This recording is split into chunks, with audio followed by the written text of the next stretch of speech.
My name is Sarah, and I'm 31 years old. I grew up believing that family meant safety, that no matter what happened in life, the people who shared your blood would never let you fall so hard that you couldn't get back up.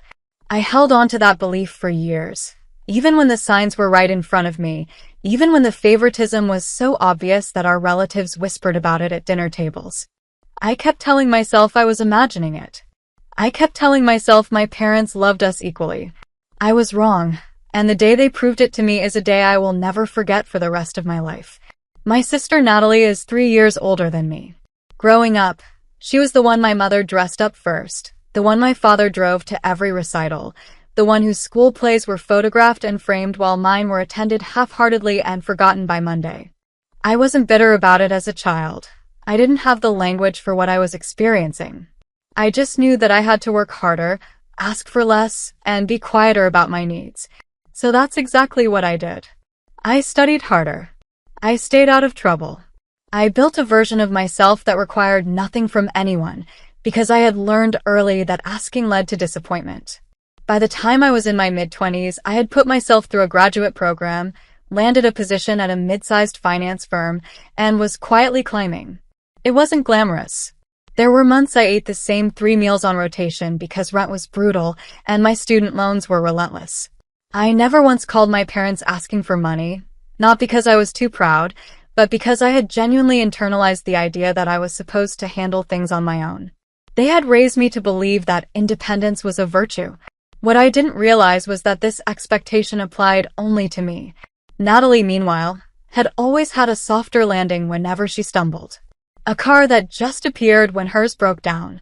A credit card bill quietly settled before it became a crisis. Weekend trips funded without question. I told myself these were small things. I told myself I was reading into it. But then came the year she got engaged to a man named Robert, and everything I had convinced myself was normal collapsed in a single afternoon. Robert proposed to Natalie at a restaurant our family had been going to for years. It was beautiful, I'll admit that. He was a decent man, attentive and steady, and I was genuinely happy for her.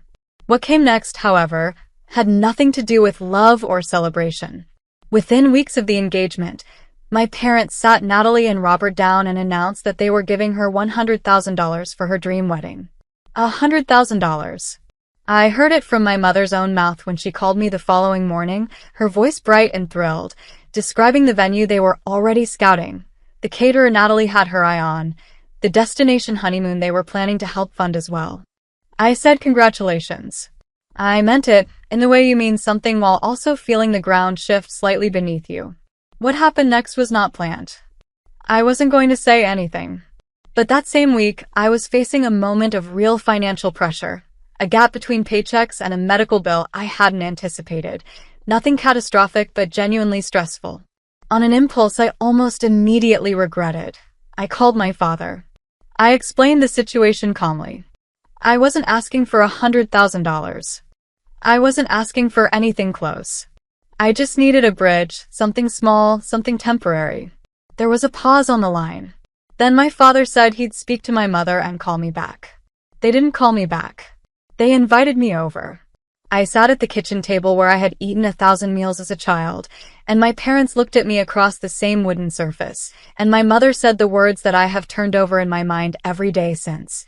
You don't deserve any help. She didn't say it cruelly. She said it the way people say things they have believed for so long that they no longer hear how they sound.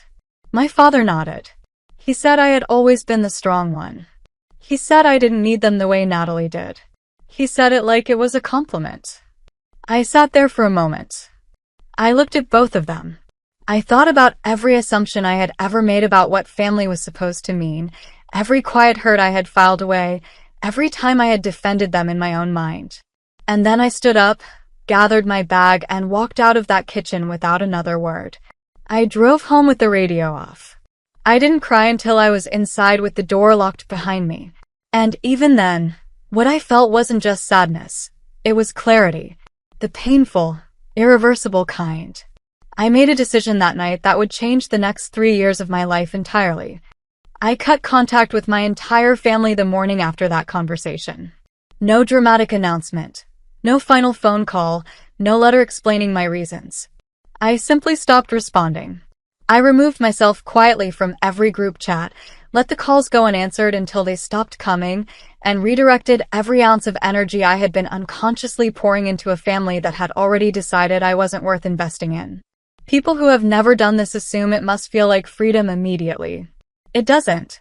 The first few weeks felt like walking through a house after all the furniture has been removed. The space is exactly the same, but nothing feels right inside it. But I kept moving. I threw myself into my work with a focus I hadn't known I was capable of before. Within 8 months of walking out of that kitchen, I had taken on a senior analyst role that came with a significant salary jump. I was good at what I did, and for the first time in my life, I was letting myself be good at it without shrinking. I started making decisions I had been too cautious to make before. I invested carefully. I built a financial cushion that made the kind of situation I had been in when I called my father genuinely impossible to repeat, and I started planning for a future that belonged entirely to me. I met a man named Oliver about 14 months after going no contact. He was steady, warm, and completely unbothered by the fact that I didn't have a conventional family structure anymore. He never pushed me to reconcile or question my choices. He simply showed up consistently, and that consistency became the foundation of something real. We dated for a year before he moved in, and another year after that before we started looking at property together. By that point, I had built enough that what we were looking for wasn't just livable, it was genuinely beautiful. We found the house on a quiet street that felt nothing like where I had grown up, which was exactly what I wanted. It was a large, well-built home with high ceilings and a garden that caught the evening light in a way that made me stop the first time I saw it. The price was just under $2 million. I remember standing in the front hallway during the walkthrough and thinking about that kitchen table, about my mother's voice, about the words, "You don't deserve any help," and I remember thinking, quietly, that I had apparently managed to help myself just fine. We closed on the house on a Thursday. Oliver and I celebrated with dinner at a restaurant that required a reservation weeks in advance, and I allowed myself to feel every bit of the moment without guilt or qualification. That chapter of quietly surviving was over. This was something else entirely. I had been living in that house for a few months when I got a call from a cousin I was still loosely in contact with. She wasn't calling to catch up. She was calling to let me know, somewhat awkwardly, that Natalie had driven past my neighborhood. Apparently she had heard through a mutual connection that I had bought somewhere in that area and had called my mother in tears demanding to know how I had a house like that.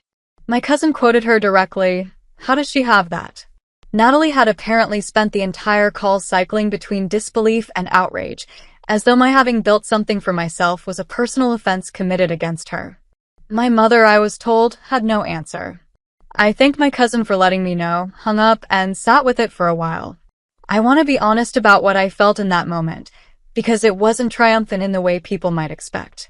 It was something quieter than that, a kind of settling. Like a question I had been carrying for years had finally answered itself without requiring anything further from me. I had spent so long wondering whether I had imagined the imbalance, whether I had been too sensitive, whether I had overreacted by walking away. Natalie's phone call to my mother answered all of that. People who genuinely believe they deserve more than you do not react to your success with tears.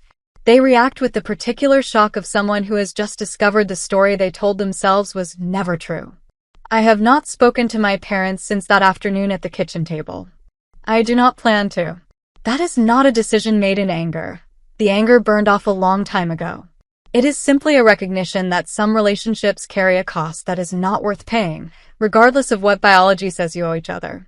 The family I have built with Oliver is quieter and smaller and infinitely more honest than the one I was born into, and I would choose it again without hesitation. My parents handed my sister $100,000 and told me I deserved nothing. 3 years later, I own a $2 million home that I built entirely on my own terms. I think that says everything that needs to be said. If this story moved you, hit that subscribe button right now. New stories drop every week, and trust me, you do not want to miss what comes next.